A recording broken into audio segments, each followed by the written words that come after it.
अस्सलाम वालेकुम रहमतुल्लाह जी। उम्मीद करता हूँ सब खैरियत से होंगे।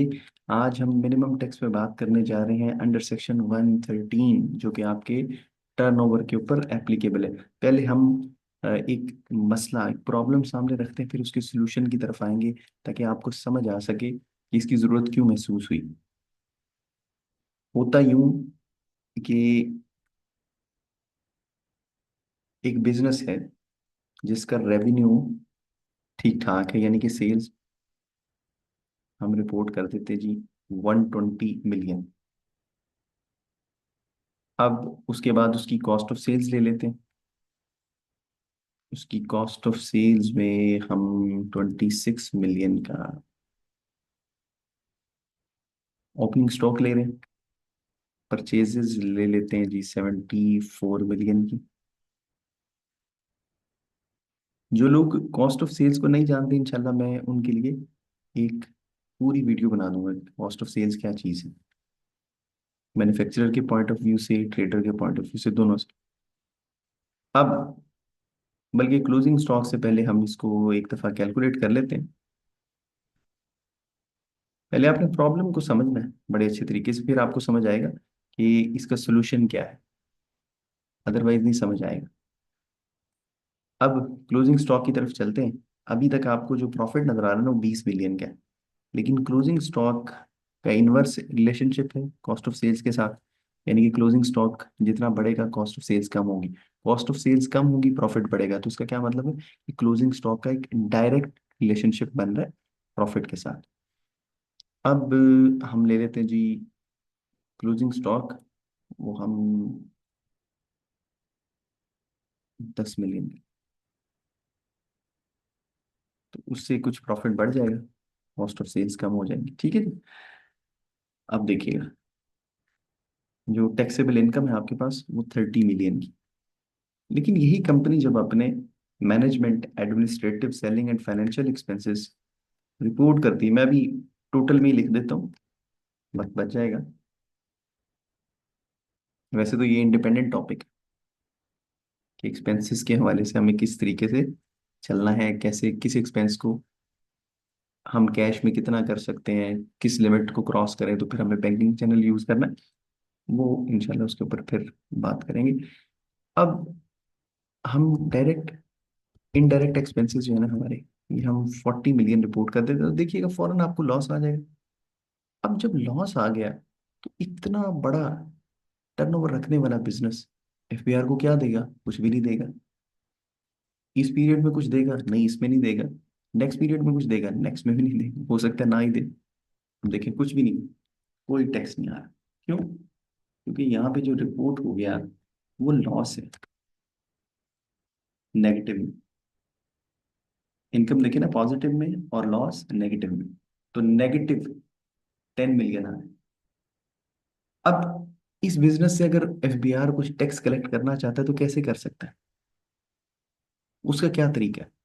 उसका तरीका ये है कि इससे जनाब मिनिमम टैक्स की मद में कुछ कलेक्ट कर लिया जाए, यानी कि टर्नओवर टैक्स अंडर सेक्शन 113। अब ये रिपोर्ट करेगा बिजनेस अपना टर्नओवर। अब जैसे ही इसने टर्नओवर कैलकुलेट करना है ना कुछ इसका टैक्स बन जाएगा। इसका टैक्स आ गया 15 लाख रुपए। तो देखिए एफबीआर को कुछ रिसीव हो गया इस पीरियड में। अब क्या ये 15 लाख रुपए जाया हो गए क्योंकि इसके बनते तो नहीं थे? इसका जेन्युइन लॉस हो सकता है। एक कंपनी या बिजनेस या जो भी है, वो पहले नुकसान कर रहा है, फिर टैक्स भी दे रहा है, तो ये तो उसका डबल नुकसान हो गया। लेकिन ऐसा नहीं होता। ये नुकसान ये नुकसान भी एडजस्टेबल है अगले रिटर्न में, और ये जो टैक्स पे किया ये भी एडजस्टेबल है, ये कैरी फॉरवर्ड हो सकता है।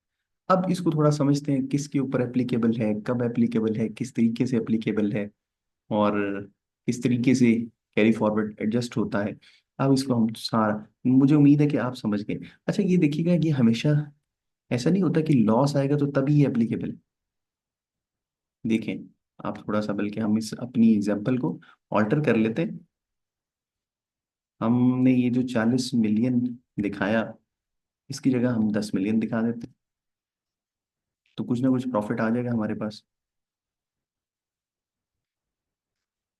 रिजल्टिंग फिगर क्या 20 मिलियन आ रहा है। अब कंप्यूटेशंस पे जाते हैं। अब देखिए, अब गौर कीजिएगा। अब फिगर कौन सा हायर है? जो आपका नॉर्मल टैक्स है, यानी कि टैक्स ऑन टैक्सेबल इनकम, वो 63 लाख रुपए आ रहा है। जबकि आपका टर्नओवर टैक्स सिर्फ 15 लाख रुपए। तो क्या वो 15 लाख रुपए लेगा? नहीं, 15 लाख रुपए मिनिमम है, कि इससे कम नहीं होना चाहिए। अगर इससे ज्यादा होगा तो वो आपसे हायर वाला कलेक्ट करेगा। वो कह रहा है आपने यही जमा करवाना। अब इसको थोड़ा सा मजीद ऑल्टर कर लेते हैं हम, मजीद चेंज करते हैं, जिसमें हमारे पास प्रॉफिट भी हो लेकिन टैक्स ऑन टैक्सेबल इनकम कम हो।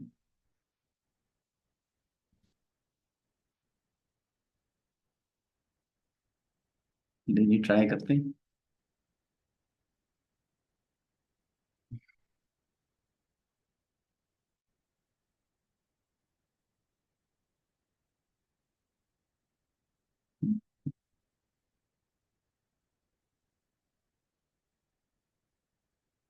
अब हमारे पास प्रॉफिट है इसमें।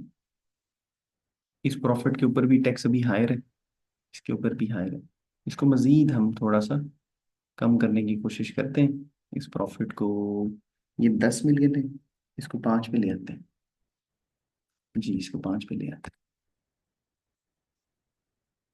हैं। 5 पे लाने के लिए हमें क्या करना पड़ेगा? एक्सपेंसेस को मजीद बढ़ाना पड़ेगा। एक एक स्टेप बड़ा इंपॉर्टेंट है, आपने समझना है उसको। कैलकुलेट करते हैं।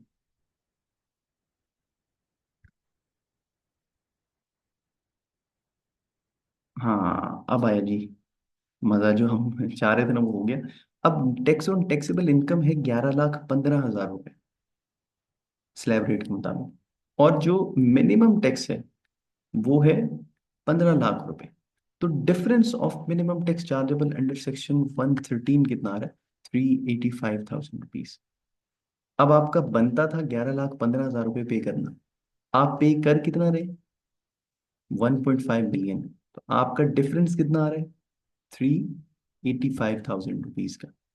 अब क्या ये 385,000 रुपीज आए होंगे? नहीं, ये कैरी फॉरवर्ड हो जाएंगे, 3 साल तक इस्तेमाल हो सकता है। अब एग्जाम्पल लें। एग्जाम्पल हम लेते हैं कि जी पिछले पीरियड में कुछ ना कुछ ऐसा था जो कि हमने एडिशनल पे किया था, हमारा उतना बनता नहीं था। तो उसको हम कैसे एडजस्ट करेंगे? उसको आप जनाब यहाँ पे एडजस्ट कर सकते हैं। लेट सपोज वो 1 लाख रुपए था, जो एडिशनल आपने पे किया था वो 100,000 रुपीज था। तो क्या वो कम होगा? इस 385,000 में से कुछ रिडक्शन मिलेगी हमें, हम चेक करते हैं कैलकुलेट करके। मैं कैलकुलेट स्लो स्लो इसलिए कर रहा हूँ ताकि प्राइवेसी का ख्याल रखा जा सके, ताकि वो डेटा जो है वो नजर आते हैं वो ना आए। अब गौर करें, क्या उसने 1 लाख रुपए एडजस्ट किया? सवाल है आपसे। उसने वो 1 लाख रुपया एडजस्ट नहीं किया। क्यों नहीं किया? क्यों नहीं किया? क्योंकि उसने मिनिमम टैक्स 15 लाख रुपए रखा है। उसने मिनिमम टैक्स 15 लाख रुपए रखा है, तो मिनिमम से कम तो नहीं ना हो सकता। अभी इस चीज को आपने जेहन में रखना कि मिनिमम से कम नहीं हो सकता। इसका मैं सोल्यूशन आपको दूंगा इंशाल्लाह, हम एक दो एग्जांपल और भी करेंगे, उसमें आपको ये चीज समझने का मौका मिलेगा। अगर आपका जो टैक्स ऑन टैक्सेबल इनकम है वो हायर होता और मिनिमम टैक्स कम होता, तो फिर ये 1 लाख रुपए एडजस्ट हो सकता। अभी थोड़ा सा इसको हम थ्योरेटिकली देख लेते हैं, फिर हम इसकी तरफ आएंगे, इस एग्जांपल की तरफ। ये देखिएगा किस किस के ऊपर एप्लीकेबल है। इंडिविजुअल्स और एओपीज के ऊपर जिनका टर्नओवर 100 मिलियन से ज्यादा हो, रेजिडेंट कंपनी जिसका कंट्रोल किसी भी वक्त पाकिस्तान में रहा हो, उसके अलावा किसी नॉन रेजिडेंट कंपनी की परमानेंट इस्टेब्लिशमेंट। परमानेंट इस्टेब्लिशमेंट का क्या मतलब है? एग्जांपल दे सकता हूँ, कोई ब्रांच है किसी नॉन रेजिडेंट कंपनी की पाकिस्तान में, कि कोई आउटलेट है, कोई ऑफिस है, तो उसको आप पीई या परमानेंट इस्टेब्लिशमेंट बोलते हैं। रेट्स क्या है? इसका एक स्टैंडर्ड रेट है, जनरल रेट है, वो 1.25% है। लेकिन इसमें कुछ रिड्यूस्ड रेट्स भी हैं, कुछ डिफरेंट रेट्स भी हैं, हम उनको भी देख लेते हैं। देखिएगा, SSGPL, SNGPL, अगर उनका टर्नओवर एक्सीड कर रहा हो ₹1 बिलियन से, इसी तरह PIA है, पोल्ट्री है, इसके लिए 0.75%।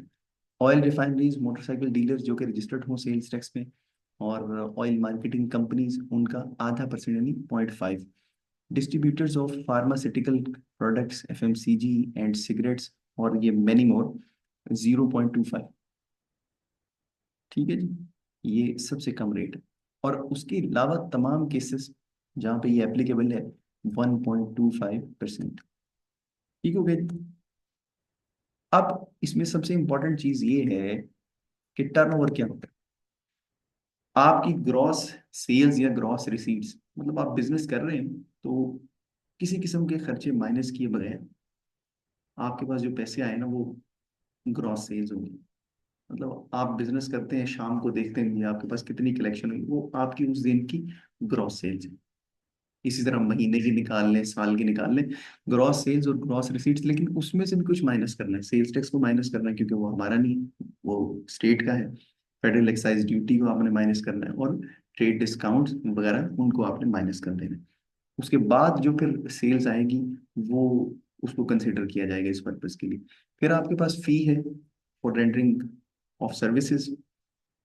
ठीक है जी, और इसमें कमीशन भी शामिल है। लेकिन उसने फाइनल टैक्स वाली आइटम्स जो होती है ना, जिनके ऊपर FTR एप्लीकेबल है, उनको निकाल दिए। उसके अलावा वो कह रहे हैं जी, कंपनी का शेयर जो कि AOP से आ रहा हो, एक कंपनी किसी AOP की मेंबर हो, या आप पार्टनर कह सकते हैं, तो उससे उसको जो शेयर आ रहा हो, वो भी शामिल होगा इसके अंदर। तो ये आपको जनाब, आपकी ग्रॉस सेल्स होगी, या कोई सर्विसेज की फी हो गई, या फिर किसी कंपनी का कोई शेयर हो गया, तो उस केस में ये सारा मिला के टर्नओवर बनेगा। लेकिन फाइनल टैक्स वाली आइटम को निकाल देना, क्योंकि उसके ऊपर अलग से रेट्स है, ये सेपरेट ब्लॉक। अच्छा, अब गौर कीजिएगा कि आपने देखा हमारा जो टैक्स ऑन टैक्सेबल इनकम है, TI लिख देता हूँ, वो आ रहा था 11,15,000 रुपये। जो टर्नओवर टैक्स था, टर्नओवर टैक्स, वो है 15 लाख। अब ये 11,15,000 रुपये क्यों आया? हालांकि इतना बड़ा रेवेन्यू था, इतनी बड़ी सेल्स थी, तो ये कम क्यों है? ये टैक्स कम क्यों है? अब इसकी मल्टीपल रीजंस हो सकते हैं। आपके टैक्स एक्सपेंसेस बहुत ज्यादा है, हमारे एक्सपेंसेस थे। हो सकता है आपको कोई टैक्स क्रेडिट मिल रहा हो। जो लोग जानते हैं, जिन्होंने मेरी वीडियोस देखी हैं, उनको थोड़ी सी इसके हवाले से अंडरस्टैंडिंग होगी। वरना मैं फिर इंशाल्लाह इसके ऊपर मजीद 1-2 वीडियोस बना दूंगा, टैक्स क्रेडिट्स क्या चीज़ें, किन किन चीज़ों के ऊपर आपको टैक्स क्रेडिट मिलता है, और इससे किस तरीके से हमारा टैक्स कम होता है। आपकी इनकम एग्जेम्प्ट है, ये इनकम का कुछ पार्ट एग्जेम्प्ट है, तो फिर भी आपका टैक्स कम हो जाएगा। आपके प्रीवियस ईयर के कोई लॉसेस हैं, प्रायर ईयर, वो एडजस्ट हो रहे हैं, उनकी वजह से आपकी टैक्सेबल इनकम कम हो जाएगी, आपका टैक्स भी कम हो जाएगा। या इस साल ही आपको लॉस आ गया, तो फिर तो टैक्स होगा ही सिरे से। तो ये वाला टैक्स कम होने की ये रीजंस, या इनमें से कोई 1, 2, 3 हो सकते हैं।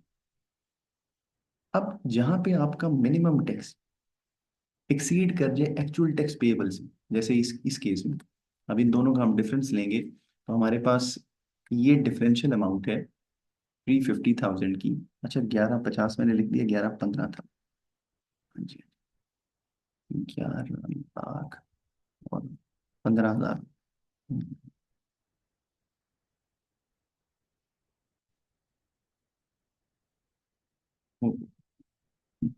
जीरो कम हो गए जी, 385,000 का डिफरेंस आ रहा था, 11,15,000 रुपए थे। अब वो कह रहे हैं कि यहाँ पे ये जो अमाउंट हम ज्यादा पे कर रहे हैं, एक्सेस पे कर रहे हैं, तो ये जो एक्सेस अमाउंट है shall be carried forward for adjustment against actual tax liability for the subsequent 3 tax years. अब मैंने जैसे आपको एग्जांपल दी थी, उसमें लाख रुपए उसने एडजस्ट नहीं किया था, अब वो एडजस्ट करेगा कब, उसको देखते हैं। वो बड़ा इंटरेस्टिंग सिनेरियो बनेगा। वो सिनेरियो बनेगा तब जब आपका ये वाला टैक्स जो है ना, ये इसे एक्सीड कर रहा हो। लेट सपोज ये 16 लाख रुपए हो, ये 15 हो तो फिर वो 1 लाख रुपए एडजस्ट हो जाएगा। करते हैं जी कोशिश। आ जाए मेरे साथ।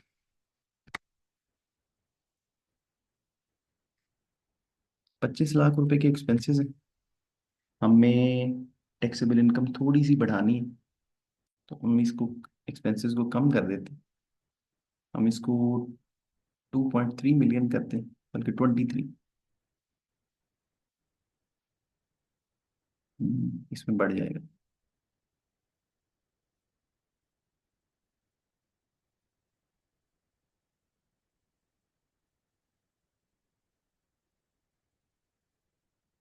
अब गौर करें, आपका नॉर्मल टैक्स आ गया 18,15,000 रुपये, और आपका मिनिमम टैक्स आ गया 15 लाख रुपए। अब कौन सा पेएबल है, कौन सा चार्जेबल है?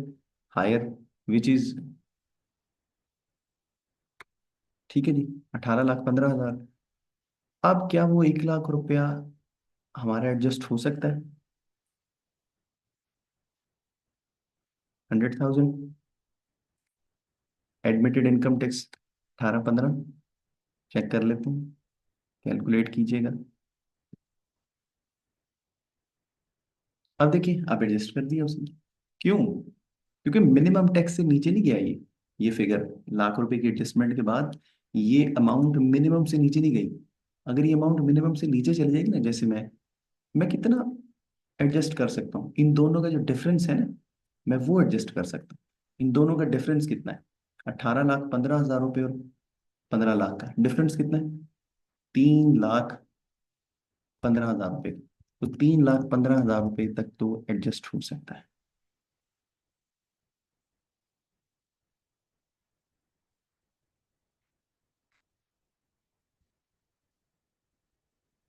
ठीक है जी, एडजस्ट हो गया, क्योंकि मिनिमम टैक्स 1.5 मिलियन था, उससे कम नहीं हो सकता, वो हमें पे। ले जी, आज के लिए इतना ही। मैं जितनी डिटेल में बात कर सकता था मैंने कोशिश की है कि मैं करूं।